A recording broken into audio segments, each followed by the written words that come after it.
Friend, તો તમારું સ્વાગત છે મારા રસોડામાં। તો અવનવી વાનગી જોવા માટે ચેનલને સબસ્ક્રાઈબ કરો।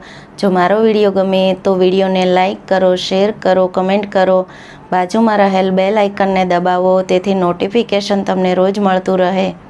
આજે હું તમારી સાથે શેર કરીશ કોથમીર વડીની રેસીપી। તો ચાલો શરૂ કરીએ રેસીપી। કોથમીર વડી બનાવવા માટે મેં 100 ગ્રામ કોથમીર લીધેલી છે। તો કોથમીરને ધોઈ અને કોરી કરી લીધી છે। દાંડલીનો ઉપયોગ નથી કરવાનો, તો દાંડલી આપણે કાઢી લીધી છે।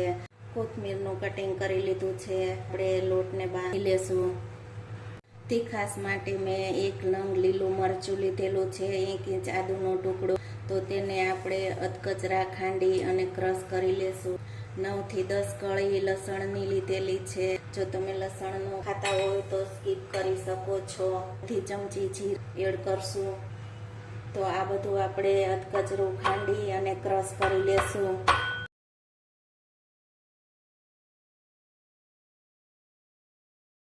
100 ગ્રામ કોથમીર સામે આપણે 100 ગ્રામ ચણાનો લોટ લીધેલો છે, અડધી વાટકી ચોખાનો લોટ લીધેલો છે અને 3 ચમચી આપણે રવો લીધેલો છે। જો તમારી આગળ ચોખાનો લોટ અવેલેબલ ના હોય તો તમે રવાનો ઉપયોગ કરી શકો છો। તો આ લોટને આપણે બાઉલમાં એડ કરી અને મીઠું સ્વાદ પ્રમાણે, અડધી ચમચી હળદર પાવડર, 1 ચપટી હિંગ, 1 ચમચી વરિયાળી, 1 ચમચી લાલ મરચું પાવડર, અડધી ચમચી ખાંડ, 2 ચમચી તલ।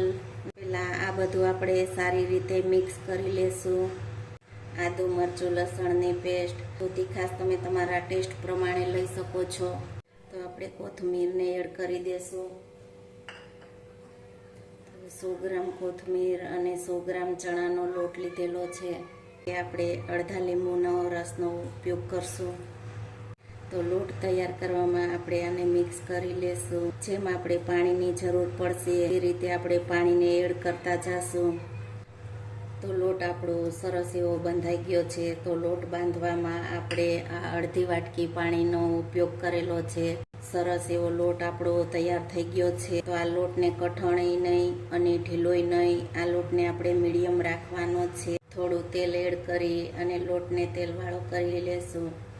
કોથમીર વડીને બાફવા માટે આપણે ડીશનો ઉપયોગ કરેલો છે। લોટને આપણે તેલવાળા હાથ કરી અને લોટને આ રીતે આપણે પાથરી દેશું। તમે મુઠિયાનો શેપ આપી અને તે રીતે પણ તમે આને બાફી શકો છો। બેટર બનાવી અને તે રીતે તમે ઢોકળાની જેમ પણ આને બાફી શકો છો। ઉપરથી આપણે તલને એડ કરી સરખો શેપ આપી અને આપણે તેને બાફવા મૂકી દેશું। પાણી આપણું સારું એવું ગરમ થઈ ગયું છે, તો આપણે ડીશને બાફવા રાખી દેશું। હાઈ ગેસની ફ્લેમ ઉપર આપણે 12 થી 13 મિનિટ બફાવા દેશું। 12 થી 13 મિનિટ જેવું થઈ ગયું છે, તો આપણે ચેક કરી લેશું। એકદમ સારી રીતે બફાઈ ગઈ છે।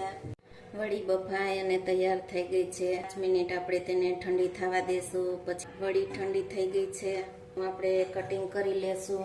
કટિંગ કરી લીધું છે, તો હવે આપણે વડીને આ રીતે આપણે કાઢી લેશું। તમે જોઈ શકો છો કે વડી આપણી એકદમ સારી એવી બફાઈ ગઈ છે। આપણે તેને તળી લેશું।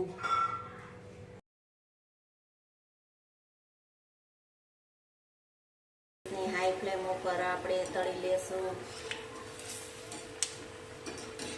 હાઈ ફ્લેમ ઉપર તળશું એટલે આપણી વડી છે તે એકદમ સરસ ક્રિસ્પી બનશે। વડી બફાઈ ગયેલી છે, તેના માટે આપણે હાઈ ગેસની ફ્લેમ ઉપર જ તળશું, જેથી વડી એકદમ સરસ ક્રિસ્પી બને અને અંદરથી એકદમ સોફ્ટ। વડી આપણી તળાઈ ગઈ છે, તમે જુઓ છો કે એકદમ સરસ એવી તળાઈ અને તૈયાર થઈ ગઈ છે। તો બધી વડીને આ રીતે આપણે તળી અને તૈયાર કરી દેશું। કોથમીર વડી ગોલ્ડન બ્રાઉન થાય ત્યાં સુધી આપણે તળવાની છે। તો આપણે વડી એકદમ સરસ ગોલ્ડન બ્રાઉન થઈ ગઈ છે અને તળાઈ ગઈ છે, તમે જોઈ શકો છો। કોથમીર વડી આપણી બની અને તૈયાર છે। તમને મારી રેસીપી ગમે તો વિડીયોને લાઈક કરો, શેર કરો, કમેન્ટ કરો। બાજુમાં રહેલ બેલ આઇકન દબાવો, નોટિફિકેશન તમને રોજ મળતું રહે। તો તો તમે જુઓ છો કે આપણી કોથમીર વડી એકદમ સરસ ક્રિસ્પી અને ટેસ્ટી એવી બની અને તૈયાર છે. જો તમે આ રીતે બનાવશો તો બધાને બહુ જ ભાવશે.